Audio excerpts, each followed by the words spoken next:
அதாவது நாமெல்லாம் எப்படி சொல்றோம், என் மனைவியை எனக்கு ரொம்ப பிடிக்கும் அப்படின்னு தானே சொல்லுவோம். ரசூலுல்லாஹ்வுடைய வார்த்தை அழகான வார்த்தை, ருஸிக்து ஹுப்பஹா, கதீஜா அம்மாவின் மஹப்பத்து எனக்கு ரிஸ்காக தரப்பட்டது. உண்மையாலுமே நமக்கெல்லாம் இப்ப அப்படி ரிஸ்காக வர்ற அளவுக்கு பிரியம் வச்சிருக்கிறோமான்னு தெரியல. நேரடியா பேசும்போது சொல்லிக்குவோம், எனக்கு ஒன்ன விட்டா வேற யாரு இருக்கா, அப்படியா இப்படியான்னு எல்லாம். ஆனா அப்புறம் ஊருக்கு போனா மட்டும் சந்தோஷப்படுறது ஏன்னு தெரியல. அந்த அம்மா ஊருக்கு போயிட்டா மட்டும் சந்தோஷமா இருக்கு. நான் அடிக்கடி சொல்றது உண்டு, நீங்க கேள்விப்பட்டிருப்பீங்க. அதாவது நம்ம ஆளுங்க மொபைல்ல அவங்க மனைவியை சேவ் பண்ணி வச்சிருக்கிறதுலயே தெரிஞ்சுக்கலாம் அவர் என்ன மாதிரி நேசிக்கிறாருன்னு. நம்ம பக்கத்துல உட்கார்ந்துருந்த ஒருத்தருக்கு போன் வருது, டார்ச்சர் காலிங் அப்படின்னு வருது.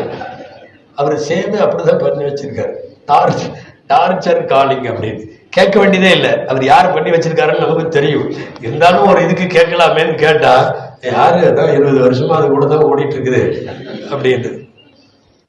இதுல இன்னொரு வேடிக்கையா சொல்லுவாங்க, கொஞ்ச நேரம் கழிச்சு டார்ச்சர் 2 காலிங்னு வந்துச்சான், டார்ச்சர் 2ன்னு.